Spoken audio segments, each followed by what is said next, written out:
And the next panel is in partnership with Nissan and naamsa, and that is Roadmap to Electric Vehicles in Africa.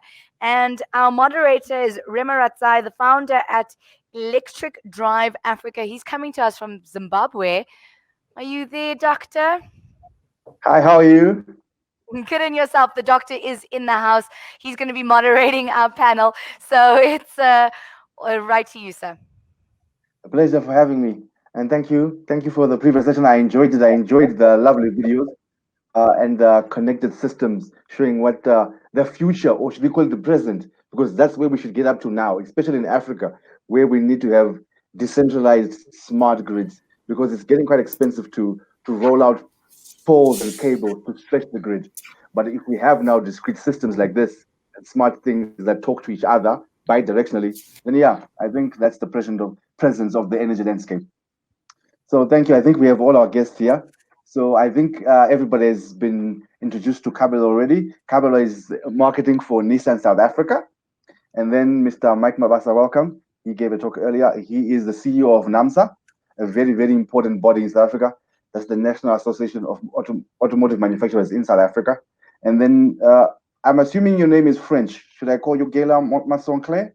Did I get that right? You got that perfect. Thank you.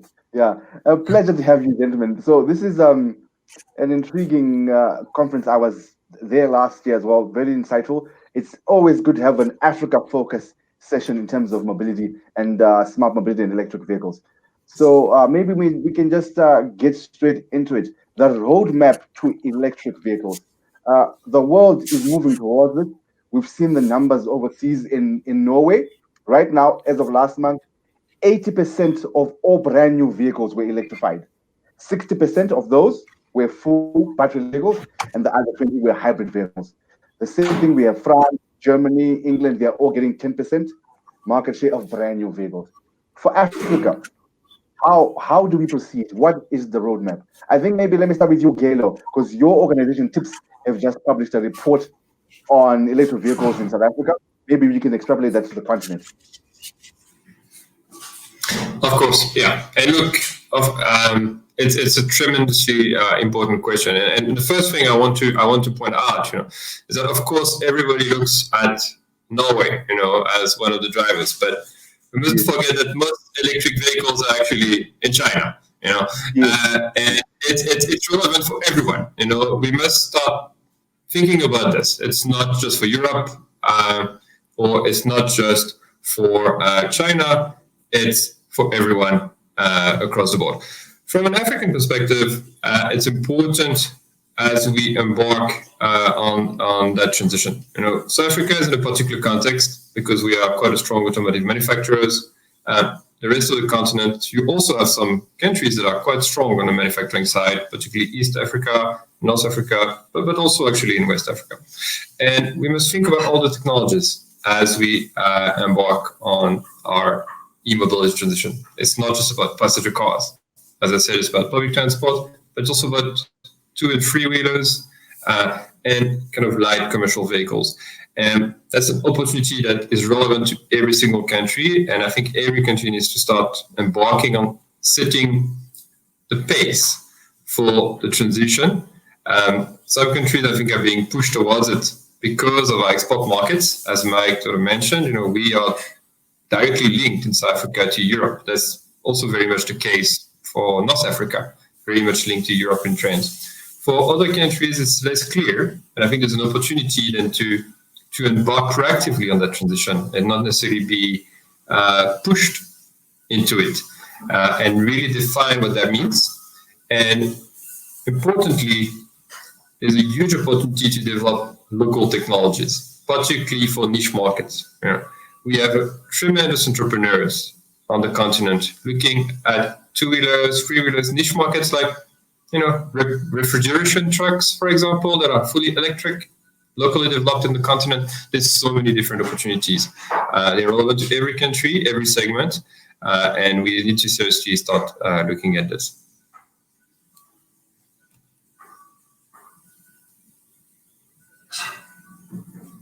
We lost the doctor. Oh, we lost our moderator.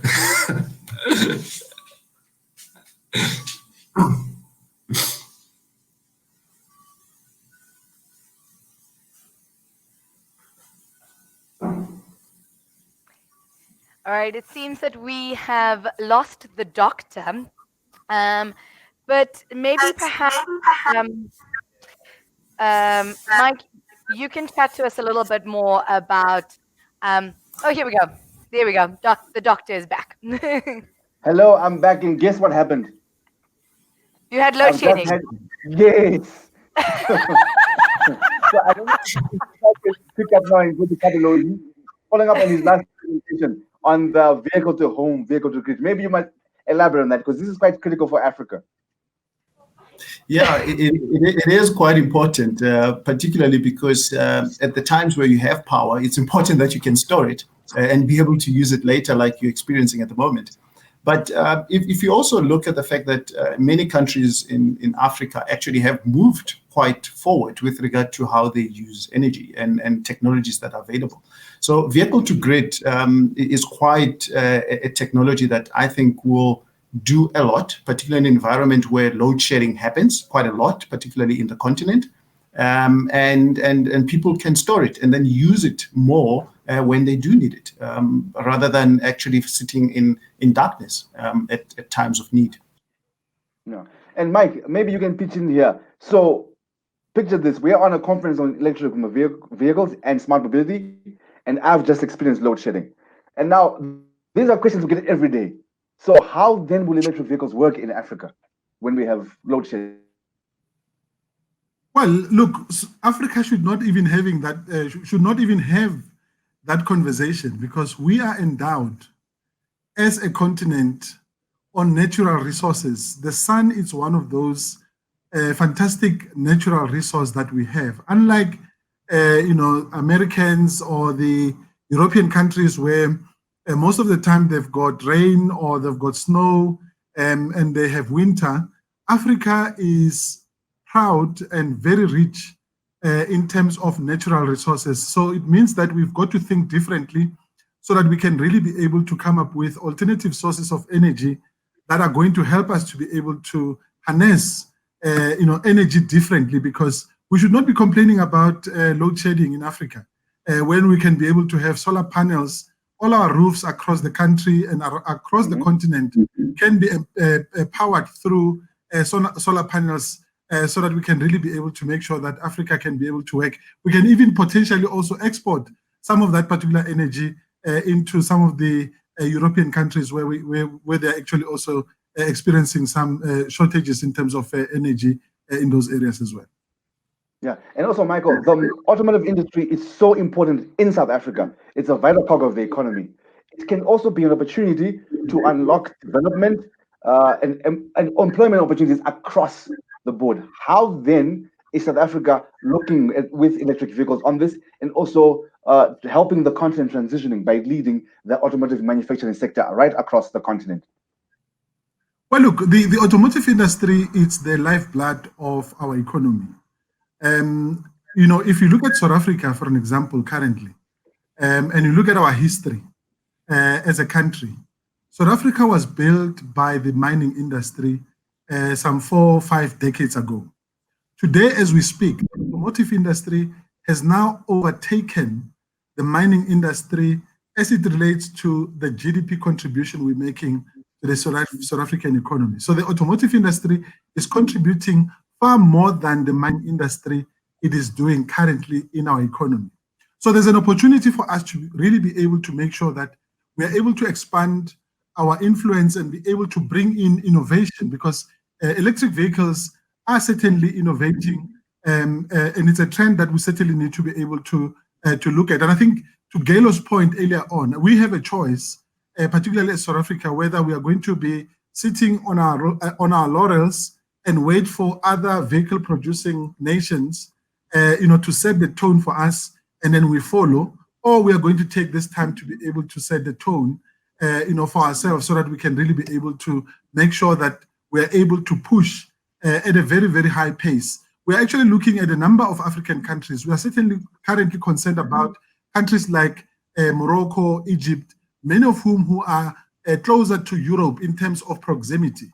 And those nations have ambitions, for an example, to get into the automotive industry, and they're developing their industries very, very rapidly, and they're getting huge support from their governments and so on. And if South Africa, which is on the tip of the African continent, does not, do things even much more faster, we're certainly going to be caught wanting as a country. So we've got to move at an aircraft speed in order for us to be able to catch up.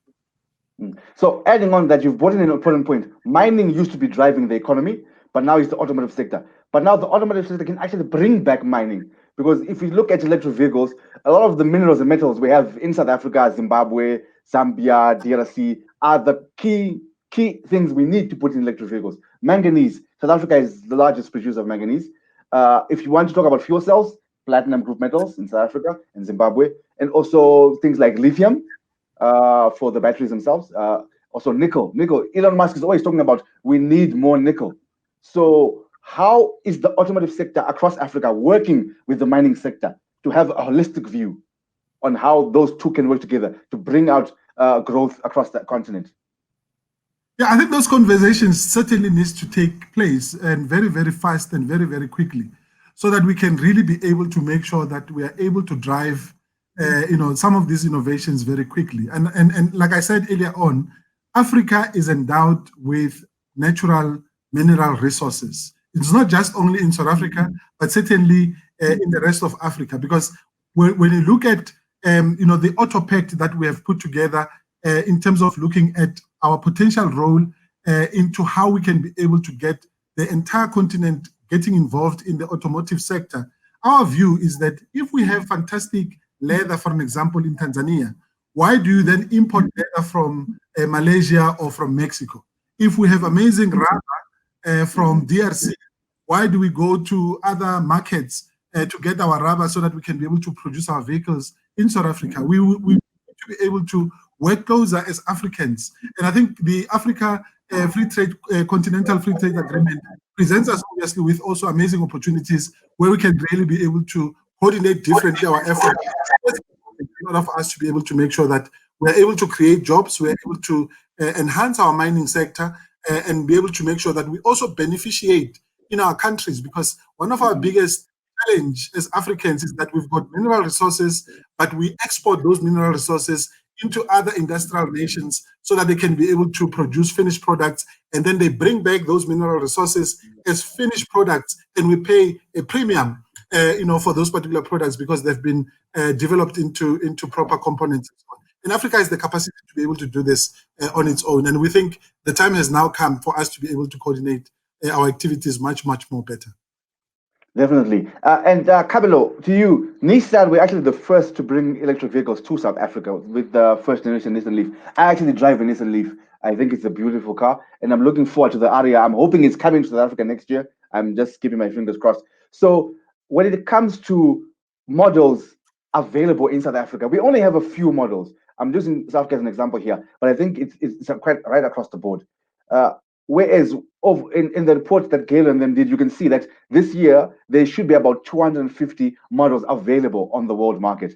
What are we going to do to bring those type of models to Africa? First of all, one, and also to broaden the basket, because the models we have apparently in South Africa right now are mostly premium models. We need to widen that basket to have, for example, like I think Nissan has an alliance with Renault. So you would know this, the Renault Kwid. That's a car that people can afford in South Africa, things like that. Are we going to broaden the base to have an equivalent of a Renault Kwid coming in the continent? Because that's important, because the majority of cars coming in Africa are used vehicles, and they come at the price point that people can afford. So if we broaden the basket to have an entry-level city car like the Kwid, which is electrified, then we broaden people's options.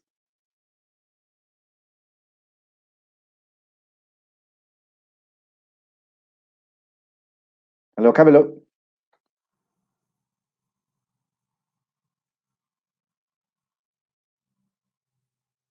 I think you're on mute. Hello, Kabelo. I think he has lost his sound. He's on mute. Yeah.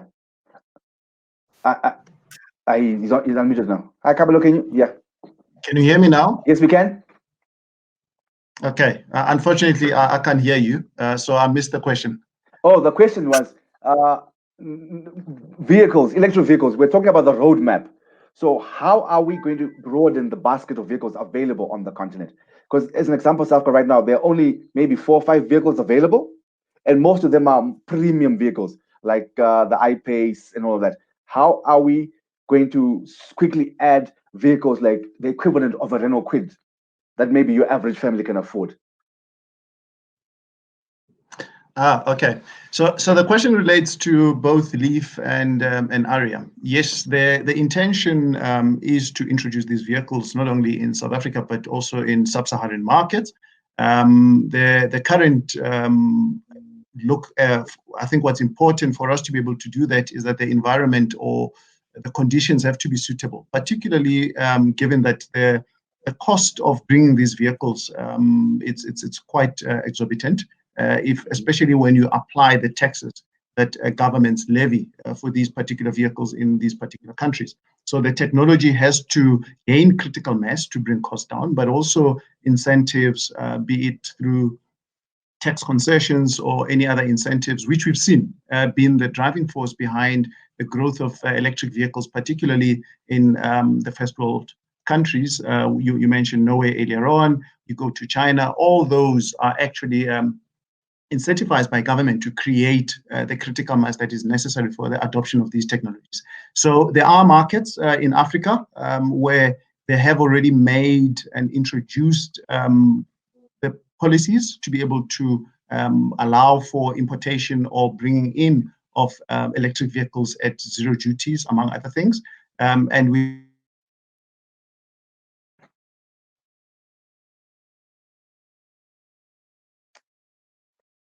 I think we lost Kabelo. He's back. He's coming back. In the meantime, maybe Gaylor, you can pick up on that. He's talking about creating a critical mass of demand. How then do we incentivize OEMs like Nissan to say, look, we have definite targets now. There is critical mass. Let's bring volumes of these cars. What are the main drivers to bring critical mass on the continent? Yeah, look, of course, I think we need to, it's about sending the right signals from a government perspective and from a market perspective.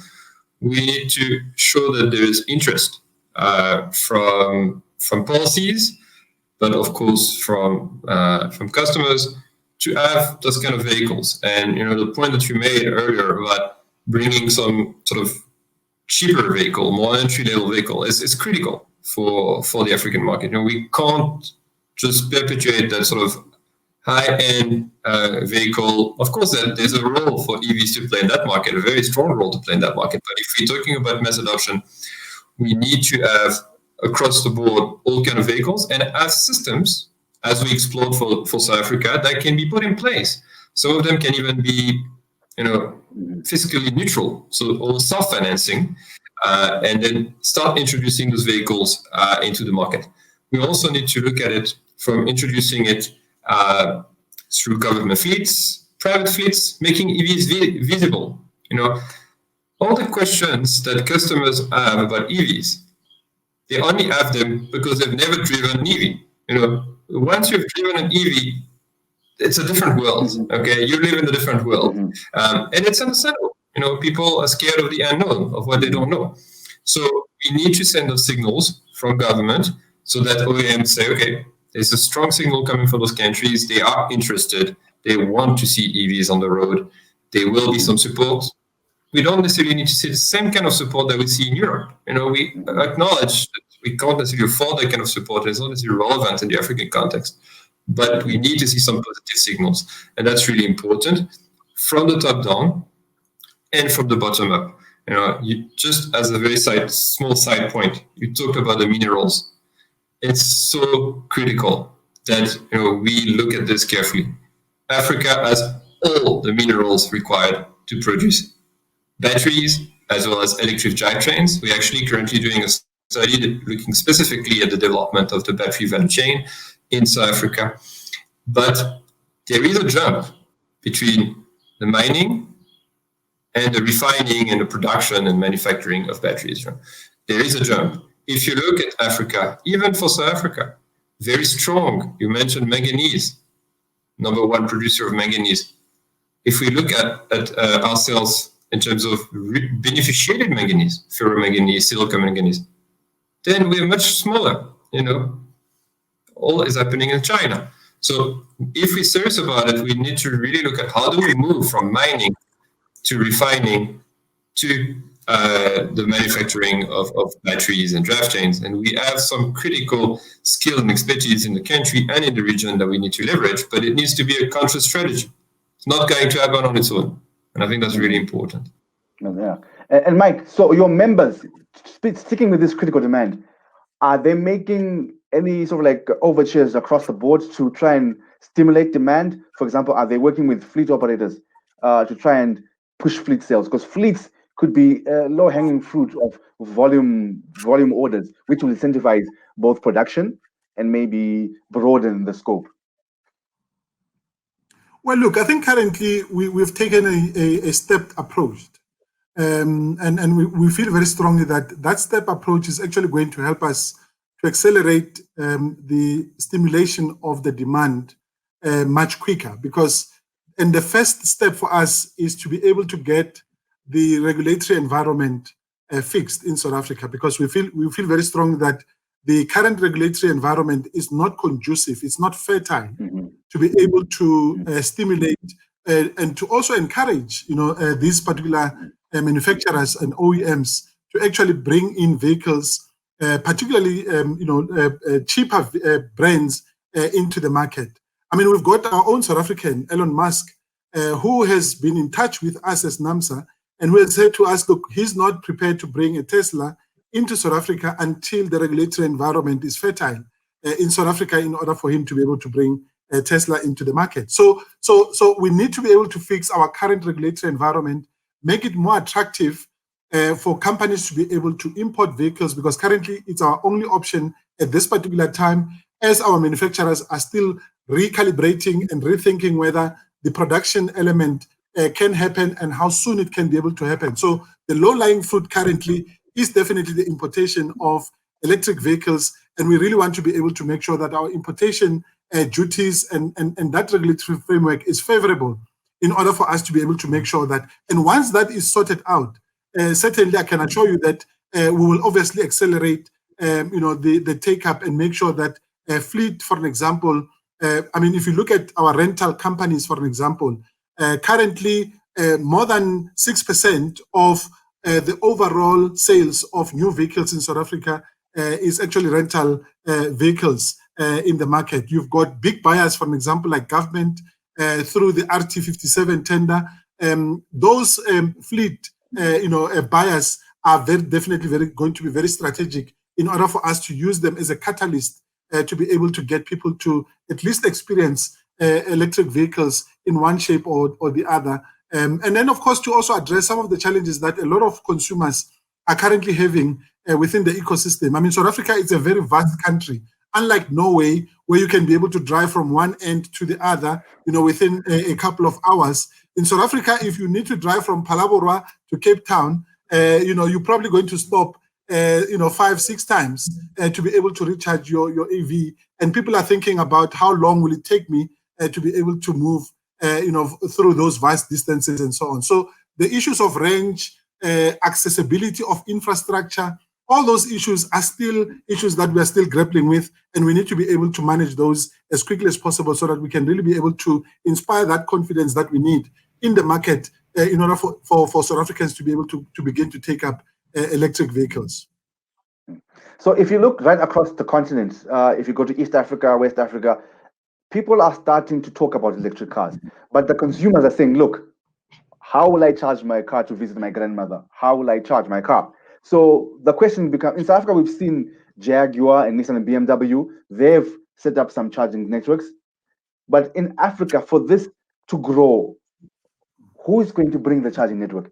Is it the OEMs, private individuals? Is it governments? Who's going to drive this? And what's the best way forward? Well, look, I think as naamsa, our view is that government obviously needs to invest ahead of the curve in order for us to be able to make sure that we've got infrastructure, at least the basic infrastructure in place, particularly on our national road network and some of the key provincial road network. We also currently now having conversations with the fuel industry and to be able, because that industry has an amazing infrastructure already in the market. You go across South Africa today, there's no need for us to replicate infrastructure and set up charging stations in some new infrastructure. We've got already filling stations across the country. All we need to do is to be able to convert and to make sure that at least there is hybrid facilities in those filling stations so that we do not end up investing too much heavy capital investment into the market while we do certainly have infrastructure that we can be able to tap on and just press a switch button in order to enable us to be able to have a situation where we can be able to power electric vehicles. We're also talking to independent power producers as well, so that most of these electric charging stations are not necessarily powered through the national grid, that is managed through Eskom. To what extent, for an example, do we put up, for an example, solar panels across the network so that we can be able to have alternative sources of energy? Because there's an argument currently that you're going to be introducing electric vehicles that are reducing the emission, but at the same time you're using dirty coal in order to be able to power those electric vehicles. So the trade-offs are very important, and we need to be able to have those discussions now so that we can really be able to move forward. Yes. I don't know. Kabelo is back. Can you hear us, Kabelo? I don't think you can hear us. Yeah, so Gaylor, in Africa, outside of Africa, there are about maybe 4 countries that ban imports of used vehicles. But majority of the continent, it's just used vehicles coming in. So we're going to see the same trend continuing, and we're going to see the majority of used EVs coming into the continent. How do you think this ecosystem will play? Are the OEMs, for example, going to be putting in place infrastructure to support maintenance of those used vehicles, even though they didn't bring them into the continent? How do you think this will work out in terms of getting us ready for adoption? Because as vehicles start getting 5, 6, 7 years old in Japan and England, they will start also finding their way here, the used EVs. They will do, but that will obviously put us a bit on the back foot in terms of of the transition, because it will really put us a bit as a laggard in terms of the developments. So obviously it's not the case. It's not the case in South Africa, but as you pointed out, it's the case in quite a few other countries on the continent. And I think OEMs will have to come in, because what you see is that the market is obviously being driven by the key demand countries. That's Europe, that's Japan, that's the US, and the range of vehicles that's going to be on offer globally is going to shift. We long term going to see a decline of diesel vehicles, more EVs, and what we call kind of smart petrol. That's going to come on a global scale. So the park is going to change, and what's on offer is going to change. So as the vehicles fall through, even on the African market, the OEMs are going to have to be there if they want to have any chance of obviously of selling those vehicles. Of course, we also need to see this as an opportunity to develop, local businesses, entrepreneurship, small businesses on the continent who can also service that market.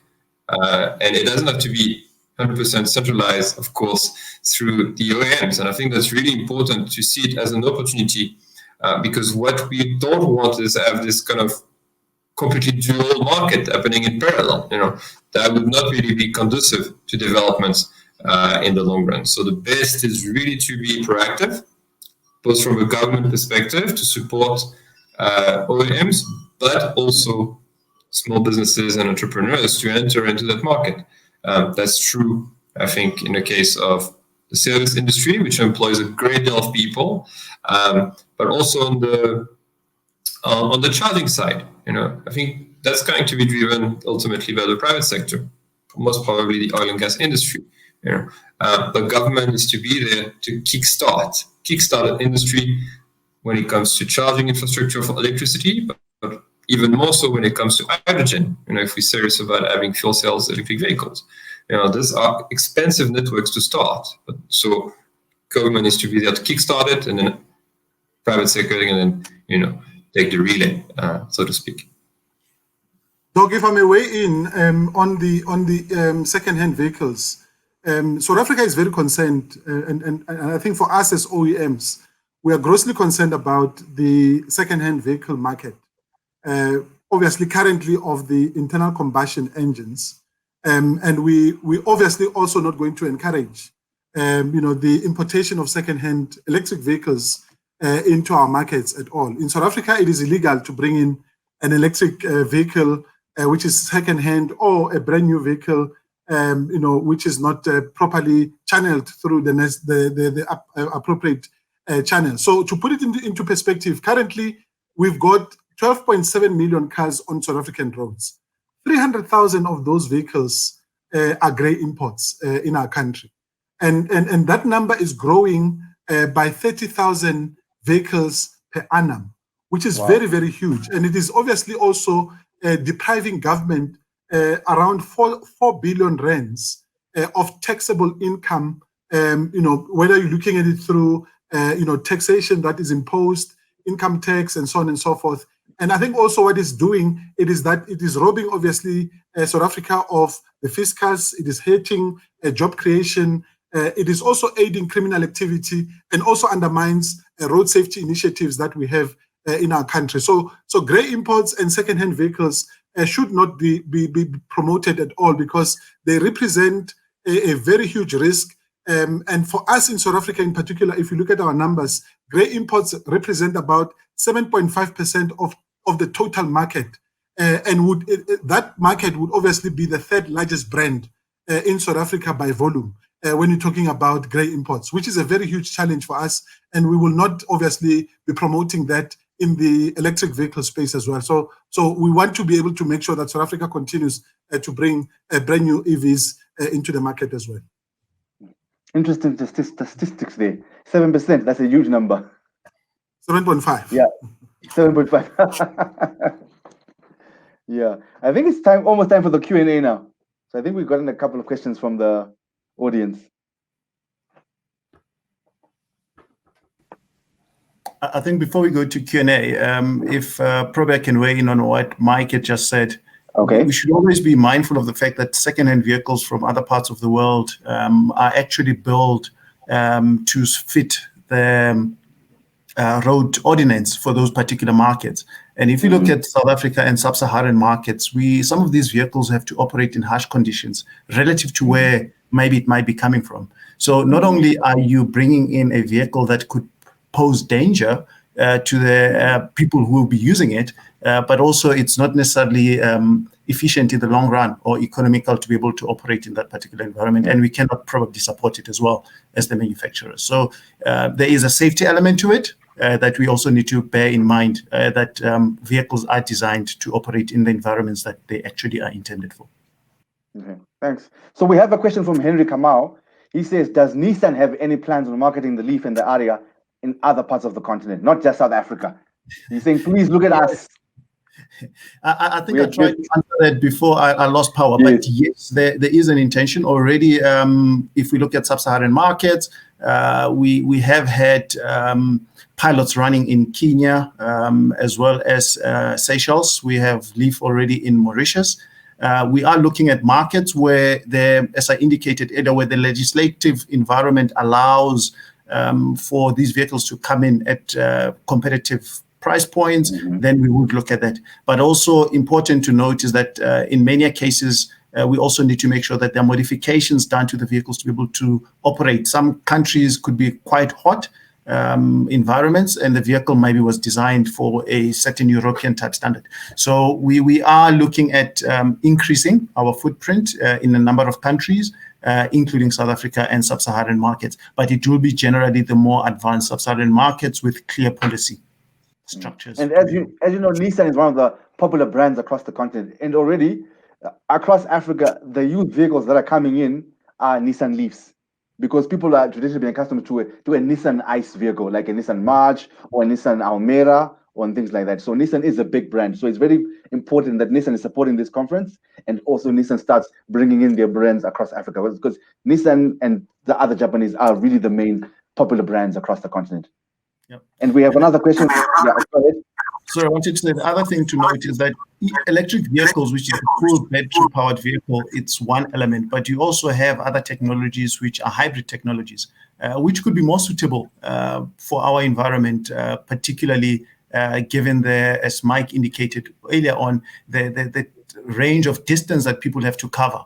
And without an infrastructure, electric vehicles becomes a challenge. So we're not anywhere like European countries where people don't drive as far as we tend to. So we have to also look at hybrid technologies, in this instance, our technology being e-power technology. Okay. And Samson Masebino asks, what is being done to increase the penetration at the lower end of the segment? I think we brought this before. So he says there's an array of EVs in China that are small, typically low range city EVs that are quite affordable. What is being done to bring this type of vehicle, your normal day-to-day, daily errand vehicle, to Africa? Okay, I'll try and answer from because as a manufacturer, I think what's important is we have to have, and we continue even through the likes of naamsa with Mike, in lobbying government and also other governments within the continent to bring down duties for these particular vehicles, because it might be affordable in China. However, it's affordable because of the structure allows it to be affordable. That's one. But secondly, as a manufacturer, we work a lot in trying to make sure that we now develop cars, as I indicated, to suit our road conditions. So we will continue to look at an affordable solution. And we all want to bring an affordable solution, but it's a combination of legislation as well as the required engineering that has to be done to bring the cars to market. Mm-hmm. Also, if we talk about, Mike, if we talk about these affordabilities and there's a culture of ownership in Africa, people want to buy the car. Do you think leasing can have a chance to grow the market? Well, I think it's going to take some time in Africa to bring in leasing, because, look, the reality is that if you look at South Africa, for an example, owning a car is the second biggest investment for many people after buying a house. You can do a household survey and ask people, what is your second biggest, or what is your biggest, top three biggest investment? A house, a car, and probably something else that obviously you'll get different answers as the third. But buying a car, people see it as a status symbol. They see it as something that helps them to be seen to be owning something that belongs to them. And I think for Africans as well, I mean, there's also a very traditional connection to owning a car. I mean, I attended just before lockdown an event in Musina where someone slaughtered a cow for buying a car.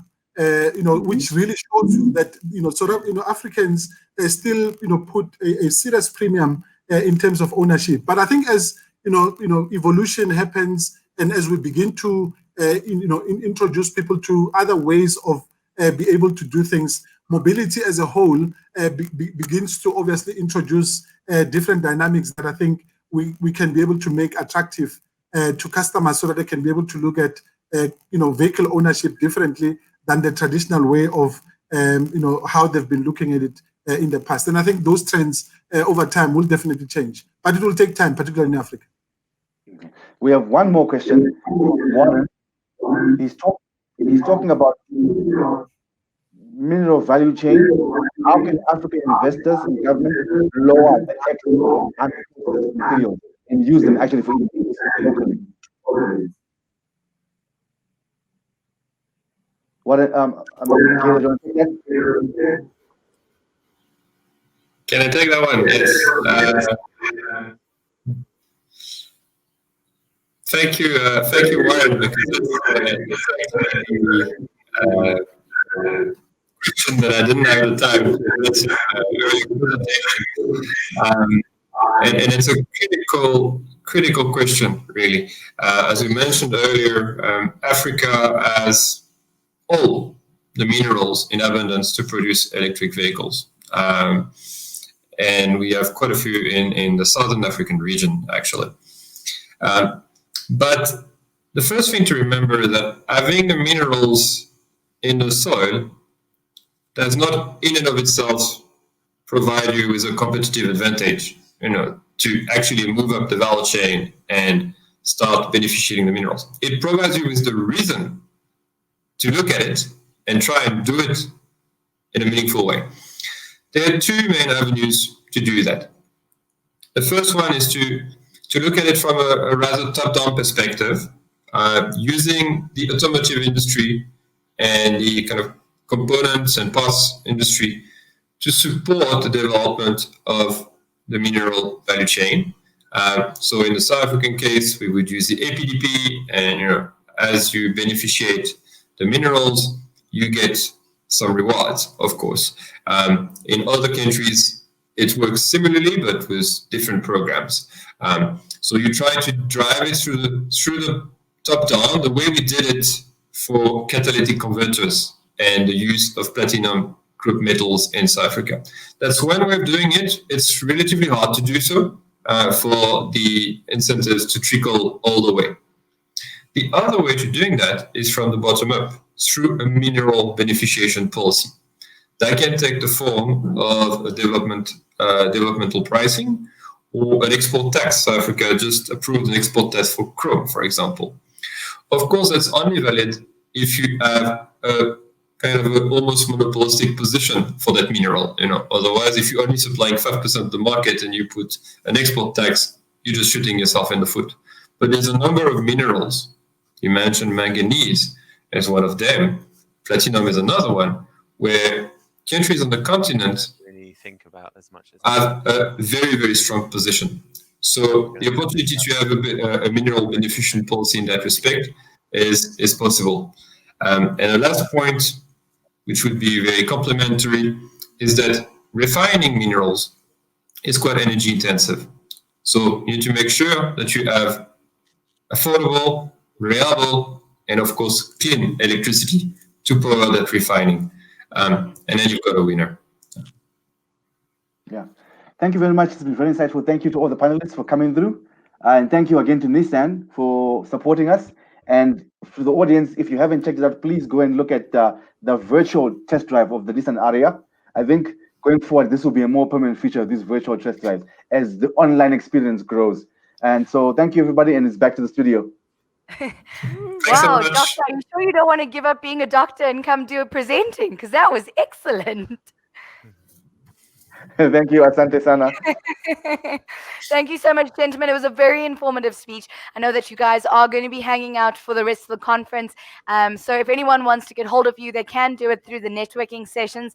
And then thank you once again for your insights.